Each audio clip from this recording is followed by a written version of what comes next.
Let's go.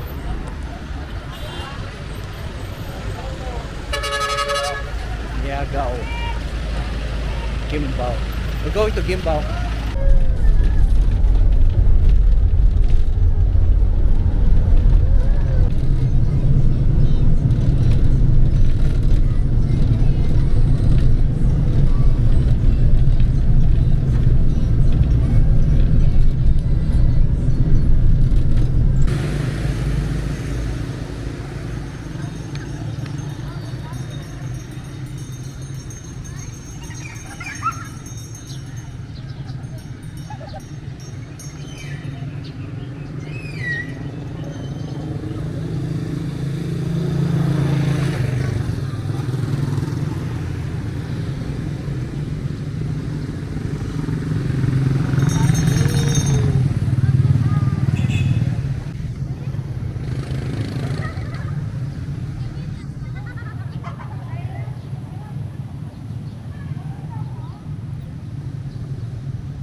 Wow.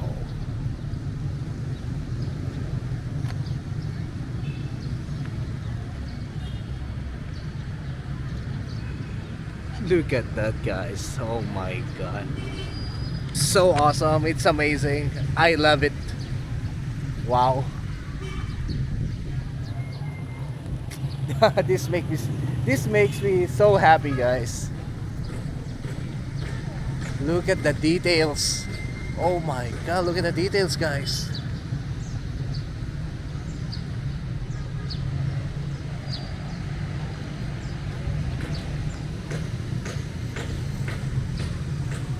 This is like a castle. My god.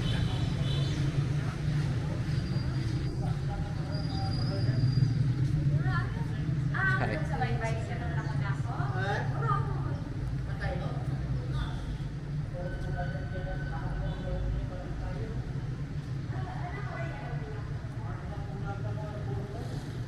Even the inside. Oh my god. This is so nice. Even the inside is so nice. Wow.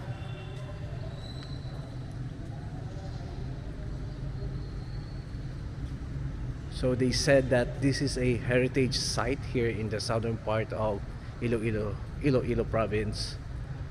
It's around an hour and a half from Iloilo City if you're going to take the bus or the jeepney. So if you're here in Iloilo, come visit this church. I promise you, it's worth it.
I'm so impressed even in the inside.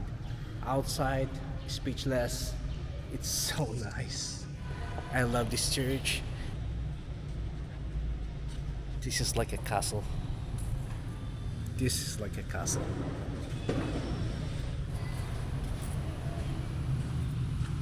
Oh my god. Look at the side.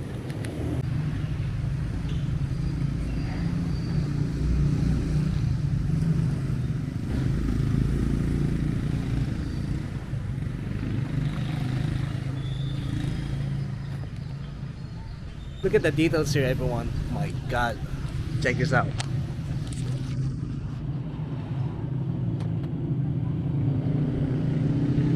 Look at that. It's all carved.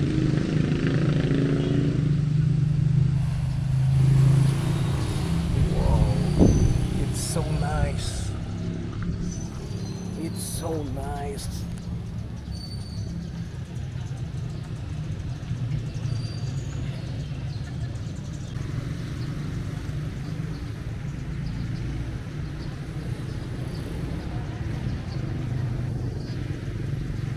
Okay, I will sign that, but first, what can you give me one fact about this church? One interesting fact. This church is What? 237 years. 237 years Yeah, old. and this took 10 years to To build. yes. Okay. Hey, the carvings, is that original? Yes, sir. Oh my god, so 230 plus years ago, they already did that? Yes, sir. The only thing that renovate here, sir, was the ceiling inside. That's Because- it, but everything's original. Yes, because Everything's original? Oh my god, this makes me so happy. because the ceiling was originally wood. I would. Okay, so okay, that needs renovating. Yeah. Okay, but it's so nice. This is like a castle here. It's like a castle. Yeah. This is actually, sir, we have an event coming this 29. We have an unveiling of the World UNESCO. Oh, it's a UNESCO heritage now. Yes, sir. Oh my god, so Miagao Church is a UNESCO heritage site since this 29, this coming 29. Or it's already It's declared? already, sir, but Okay, it's we already got a declared. New, what do you call it? The plaque. Yeah. Yeah, okay. Transferred there, over there. Alright, so that's so nice. That makes me happy. This is like, I don't know, I think it's my 10th UNESCO heritage site here in the Philippines. Where you Amazing. from, sir? Alright, so I did not get his name. What's your name? Justin, sir. Justin. Alexis. So this is Justin, and he knows a lot about this church. If you're gonna come here in the future, look for him. They're gonna look for you. sir. Thank you so much. This is amazing. Your church is amazing. Wow.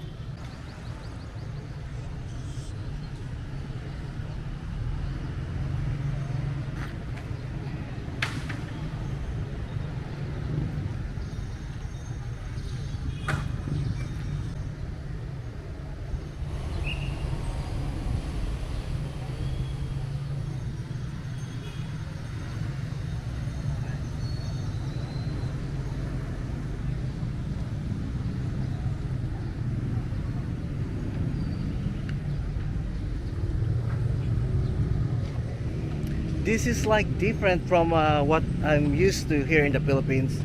Usually in the Philippines they use little clay bricks, the red one, but this one, Justin told me that these are all original. So this one is different. This is the first time I've seen something like this, because usually in the north, even in Bicol region, they have that red brick, clay brick. So this is different. This is the first time I've seen this. This is so nice, so nice. I love it.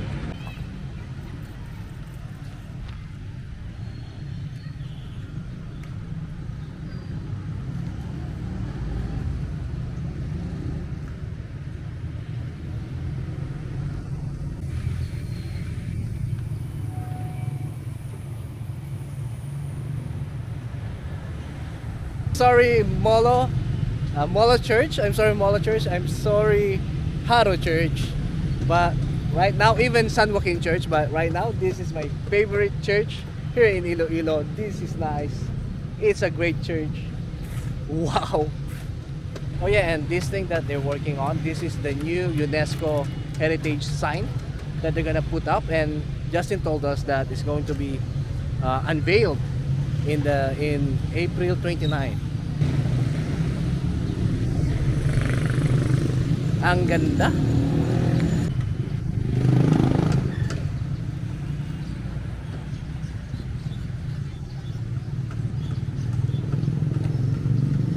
Kuya, what's your name? Noel. Noel. You're like the elder dito in the church. You're like the elder. Okay. So he told me about this outer layer. I thought it's just there to protect the old bricks, but no, it's original. Tama ba no? Original? Yeah. So it's nice. First time ko makakita ng original bricks. Ganyan. Yellow sandstone. Oh, because usually in the north and in Bicol area, they only have that red brick, the clay bricks. They don't have this one. So this is the first time I've seen one. So this is the original sandstone during 1787, and we got this around 80 to 20 kilometers from the mountainous area of Igbaras and Chiquito to San Joaquin. And then when they arrive here, the Spanish will give you one piece of bread. If you cannot bring in 1 week time, they give you 25 bread or lashes. That is a polo, it should be easy. Oh, so only one piece of bread for And yes, for one stone? One stone. And it contains 18 to 20 kilos. But of course, Filipinos have like maybe 3 pieces, 4 pieces of that. Of course, like they will Only one. only one because it's 20 kilos. 18 to 20 kilos. 18 to 20 kilos. So that, Before you go to the area, Mhm. you have to hinap ka muna ng isang itlog. isang itlog for what? Dali mo dito. Because it is made of yellow sandstone and egg white. And egg white. Yes. Oh, like in Bacolod, they do The that. ruins, Yeah, the ruins, they do that. Bacolod. I Ruins know. in Hawaii. Because I visited that and they told me that the walls of the ruins is made of egg whites. Yeah. Okay. And this one also is made of egg white. So the thickness of the pool is 2 meters and a half and no iron bars. Only the egg white and lime are mixed together. That's what I'm saying. Imagine now we got reinforced concrete, reinforced steel, and everything, but it crumbles. This hundreds of years without steel, it's still standing right now. Yes, So 257 how do you years. explain that, madam? Because the foundation of this church is 6 meters deep. Okay. It is sink during the Spanish period. It is sink 3 meters, and we excavate this, and we found the original legal of the floor, including the presbyterio there and the altar, and then the buttress. Mhm. The buttress is 2 meters and a half and forming like a piano keyboard outside. It is Outside? Called, yes. It is called a contrapuerta. Force against the earthquake and typhoon. Hold on. So you're telling me, Manong, that this was before underground, and then you guys excavated it. No, it is sink. It's sick, and then you guys excavated it. You The during the restoration. the restoration. Oh, wow! Thank you, Manong. Thank you so much. I've learned a lot. Yeah, Manong, the elder of Miagao Church. So these are from the river. From the Riverstone of Igbaras. How about the shape, ate? How come it's like that, the shape? Yeah, it was cut, no? I don't know how they made How it. did they cut that? Yeah, Aliens. that's the question. I'm kidding. Pero, it's Yeah. true. But it's like, It's like the pyramid. Yes, Yeah. precisely, no? Look at that. Look at. How did they cut that? We don't have that Actually, that This- cutting I material. don't know if this is, I think this part of the original. We don't have the technology yet to cut these stones before. Correct. But look at that. Perfect cut. Yeah, it's straight. So Riverstone from Ibaras. And then they Manong told us that they carried here all the way here, Mhm. and that only will pay the Spaniards will only pay them one bread per one stone. I really don't know, but it's really But you know where the stones are from. Okay. And Thank then you, Manong. They normally use the white eggs. The white eggs. Yeah, Yeah. Yeah, remember dyan. So that's the sticking material. And that's one. Oh. If you go to, I've been to Bohol. No, The not one yet. egg But I've been to the ruins and they use the egg white sticks. Yes. Di ba may ruins na? No, when I went there, nakuha na. The earthquake already happened, no? So in one of the churches I could see, no? It daw pa, itsura niya, the mirang. Mirang. You know what's mirang? What's mirang, Manang? It's candy made out egg white Ah, okay, yeah. mirang. Okay, mirang. So you look at it, the stones look like mirang. Oh, yeah. You didn't notice that? You saw the ruins, right? Yeah. Oh. Yeah. I saw it. It's like soft, smooth. Yeah, smooth. But this one, if you're going to think about it, it's like mirror. This one. Yeah, actually. Yeah. So yeah, how about that, guys? Do you know what they used to cut this? Because that's going to be so hard. This is a 300, 230 years old, 230 plus years old, and I don't think they have the technology to cut stones back then. Do they? No. No? So what's up? Aliens. Madam, thank you. What's your name po? Rose. Rose. Thank you po. Thank you po. Thanks so Are you a much. vlogger?